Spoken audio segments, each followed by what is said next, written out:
नमस्कार। समाजवादी, तो ये जो शब्द है समाजवादी, बहुत ही इम्पोर्टेंट शब्द है। इसको भारत की प्रस्तावना में रखा गया है।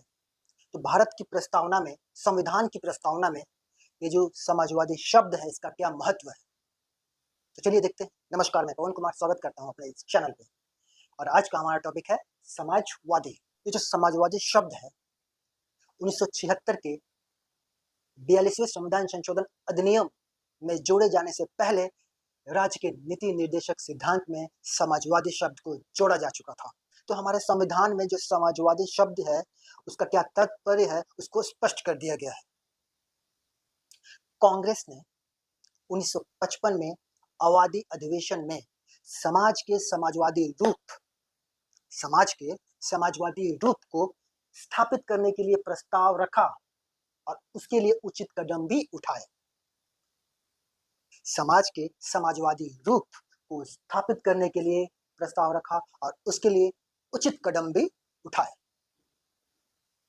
ये जो विशेष रूप से समाजवादी है, वो भारतीय ब्रांड में लोकतांत्रिक समाजवाद है, न कि साम्यवादी समाजवाद है।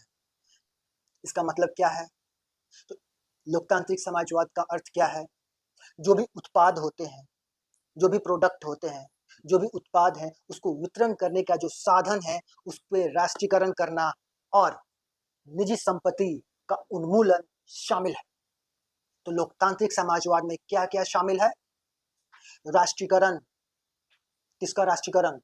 उत्पादों के वितरण की प्रणाली में जो प्रावधान है, उसका राष्ट्रीयकरण करना और निजी संपत्ति का उन्मूलन भी शामिल है। ये दोनों चीजें शामिल है।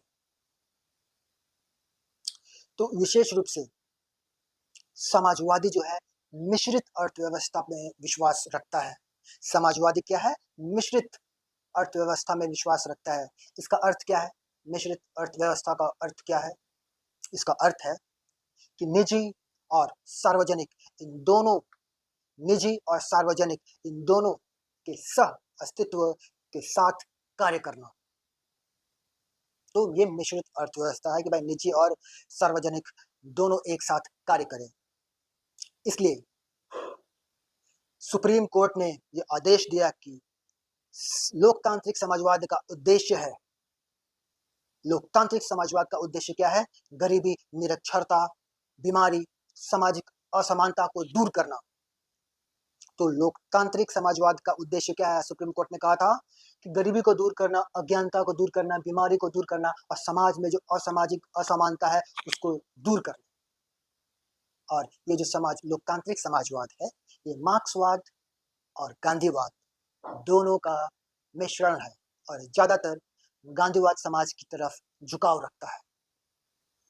1991 में जो आर्थिक नीति आई थी, उसमें उदारीकरण, वैश्वीकरण और निजीकरण, इन तीनों ने मिलकर के भारतीय समाजवाद के शाख को कमजोर कर दिया।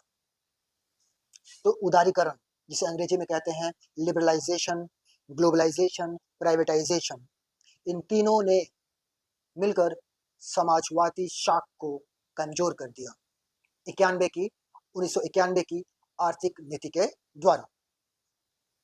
तो ये था हमारा महत्व समाजवादी शब्द का।